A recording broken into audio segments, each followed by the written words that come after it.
நடிகை சவுகார் ஜானகி அவங்க இறந்து போறதுக்கு முன்னாடி அவங்க கைப்படம் எழுதின கடிதம் ஒன்ன இப்போ அவங்க குடும்பத்தார் சேர்ந்தவங்க அவங்க அறையிலேருந்து எடுத்திருக்காங்க.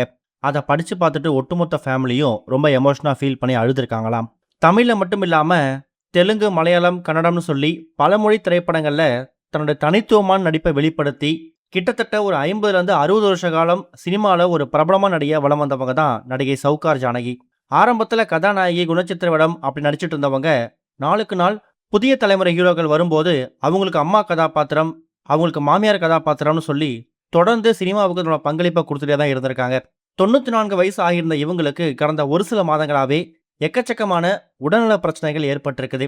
அடிக்கடி சிகிச்சை எடுத்துக்கிட்டு அதுலேருந்து மீண்டு வந்து மறுபடியும் வீட்டுக்கு போகிறது தான் இவங்களுடைய வழக்கமாகவும் இருந்திருக்கு. சவுகார் ஜானகி அவங்களுக்கு பொறுத்த வரைக்கும் இவங்களுக்கு 2 மகள்களும் ஒரு மகனும் இருக்காங்க. இவங்க தான் இப்போ வரைக்கும் கடைசி வரைக்கும் அவங்கள கூட வந்து பார்த்து வந்திருக்காங்க. இவங்களுக்கு சென்னை அப்புறம் ஆந்திரான்னு சொல்லி 2 இடங்கள்ல எக்கச்சக்கமான வீடுகளும் அதுக்கேற்ற மாதிரி ரியல் எஸ்டேட் முதலீடு இருந்து வந்திருக்கு. கடைசி வரைக்கும் நடிப்பை பற்றி மட்டுமே யோசிச்சிருக்காங்க. அவங்க இறந்து போகிறதுக்கு அந்த சமயம் கூட அவங்க நடித்த திரைப்படங்கள் டிவியில் பார்த்துக்கிட்டு தான் அவங்க உயிர் பிரிஞ்சிருக்கிறதா அவங்க குடும்பத்தை சேர்ந்தவங்க தெரிவிச்சிருக்காங்க. இந்த மாதிரி சுச்சுவேஷனில் நடிகை சவுகார் ஜானகி அவங்களுக்கு வெறும் நடிப்பு மட்டும் கிடையாது, அதிகமாக புத்தகங்களை வாசிக்கிறதும் அதிகமாக எழுதக்கூடிய வழக்கமும் இருந்திருக்கு.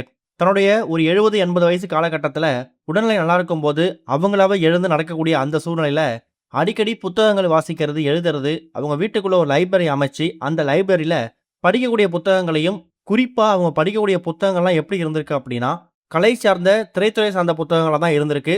படிக்கணுமேனு படிக்காமல் கடைசி நாட்களில் கூட சினிமா பற்றியான விஷயங்களை தான் அதிகமாக தேடி படிச்சிருக்காங்க. அந்த மாதிரி நாட்களில் தன்னை பற்றியும், தான் திரைத்துறையை பற்றியும், தான் சினிமாவில் எந்த அளவுக்கு முன்னேறி வந்ததுக்கு மற்றவங்களாம் எந்த அளவுக்கு ஹெல்ப் பண்ணியிருக்காங்க அப்படிங்கிற மாதிரி பல கடிதங்களை தினமும் எழுதுறது, இல்லை குறைஞ்சது வாரத்துக்கு ஒரு 3 கடிதங்களாவது எழுதுறத அவங்க ஒரு ஹேபிட்டாகவே மாற்றிட்டாங்களாம்.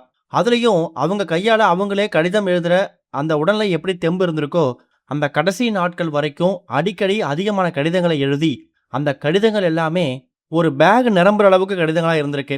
இப்போ அவங்க இறந்து போனதுக்கு பிறகு அவங்களுடைய உடல் ஹாஸ்பிட்டல்லேருந்து சென்னை விட்டு கொண்டு வரப்பட்டு இன்னைக்கு ஈவினிங் இறுதி மரியாதையோட தகனம் செய்ய போகிறாங்க.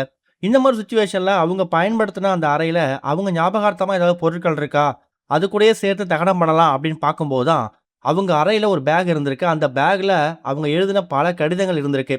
அந்த ஒரு கடிதத்துலேயும் ஒரு விஷயங்களை மென்ஷன் பண்ணியிருக்காங்க. எந்த நாட்களில் தனக்கு வந்து அவார்டு கிடச்சிது, எந்த நாட்களில் பத்மஸ்ரீ விருது அறிவிச்சிருக்காங்க, எம்ஜிஆர் கூட நடிக்கிறதுக்கான முதல் படம் எது, சிவாஜி நடிக்கிறதுக்கான முதல் வாய்ப்பு எப்போ கிடச்சிது, தான் மகள் எப்போ பிறந்தாங்க, இது மாதிரி அந்த மூமெண்ட்ஸ் எல்லாத்தையுமே ரீகால் பண்ணுற மாதிரி தன்னோட ஓய்வு நேரங்களில் புத்தகங்களை வாசிக்கிறது மட்டும் இல்லாமல் அந்த புத்தகங்களை படிக்கும்போது தான் ஞாபகத்துக்கு என்ன வருதோ அதை கடிதங்களாகவும் எழுதியிருக்காங்களாம். அந்த கடிதங்களை இப்போ பறித்து பார்த்துட்டு அவங்க ஒட்டுமொத்த ஃபேமிலியும் கண்ணீரில் மூழ்கியிருக்காங்க. இது வரைக்கும் கனெக்டிங் டிவிக்கு சப்ஸ்கிரைப் பண்ணனா மறக்காமல் சப்ஸ்கிரைப் பண்ணிக்கங்க. உடனடி அப்டேட்ஸ் பெறுவதற்கு நோட்டிஃபிகேஷன் பெல்லையும் கிளிக் பண்ணிக்கங்க.